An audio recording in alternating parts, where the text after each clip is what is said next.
Gracious greetings, St. Stephen family and guests. Welcome to another edition of Living Water for a Thirsty Thursday. Has someone ever said to you, I got a lot on my mind? I'd venture to say we do have a lot on our mind these days.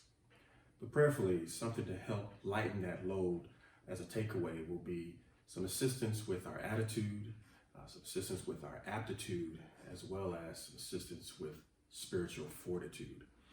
If you tuned in last week, you know we spoke from 2 Corinthians, the 10th chapter, the 4th and the 5th verse. And that 5th verse actually spoke about bringing every one of our thoughts into captivity to the obedience of Jesus Christ. And that's what we have to do to move forward in unloading whatever these weights and sins that so easily beset us, as God's word says. Today, though, we want to explore this a little bit further from the book of Proverbs, the 23rd chapter and the 7th verse. It says, "For as he thinketh in his heart, so is he." And you may have heard before the term that your attitude controls your altitude. And definitely believe that's true. Having the right attitude is important. And that's exactly what this text is speaking about. It's about having the right perspective on things. What you have here is a rich man talking to a person that isn't rich, but the person that isn't rich is really desiring to be rich. And so it's kind of hanging out with this rich person, but the rich person has a bad heart. And so he's really trying to be encouraged not to model that rich man's heart, because that's really where the problem comes. And so when we think about what we're thinking, it's not just going on between the head, it's coming from our heart. And heart in the Bible speaks to our will, it speaks to our volition, it speaks to our choice. And so when we think about having the right attitude, there's something that helps us to get there, which is having the right aptitude as well. And so if attitude speaks of perspective, then aptitude speaks of potential. It speaks of capability or the ability to do right things. And so with that being said, something simple for us to remember is negative or positive thoughts are all controlled by us. We do have a choice as to what we think about.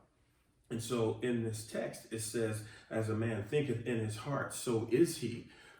What's in our heart and how we act, that is what we will actually do. It speaks to the relationship, if you would, between the head, the heart, and the hands.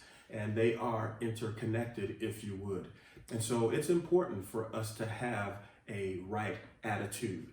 But to get there, we have to have that right aptitude. We have to put in the effort and the energy to make that happen. We have to change the channel and not think negatively, but think positively. We have to think about building up rather than tearing down.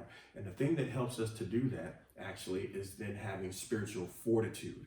And fortitude speaks to having courage, and courage really when you're already in pain or already in adversity. And so we know courage is not the absence of fear, but it's actually action in the very midst of the fears. And so it's really taking it to that next level when you're going through what you're going through in your life and still being very courageous inside of that, but allowing the Spirit of God to help us to be overcomers in whatever we're dealing with. And right now it's COVID-19, right now it may be health issues, right now it may be financial issues, maybe parental issues, whatever it may be. But spiritual fortitude is something that allows me to stand and be confident knowing God is in control. And when I know that, it changes then my attitude and my perspective on things. So regardless of what's going on, I stay encouraged, I stay positive. And then when the negativity does come in, the aptitude that I have in me changes the channel, and I don't stay on it. I have a choice to think this way. I have a choice to listen to people that are negative and tear things down. I don't have to do that. And so the last verse that I wanted to read today that kind of brings all of this together is a verse you've probably read before, and it comes from Romans, the 12th chapter and the 2nd verse. And it simply says, "And be not conformed to this world, but be ye transformed by the renewing of your mind, that you may prove what is that good and acceptable and perfect will of God." Prayerfully, you don't have as much on your mind anymore, knowing that that mind has been transformed and you are in perfect alignment with God's will and God's way for your journey. May God bless and keep you as you move forward. Unleash the load.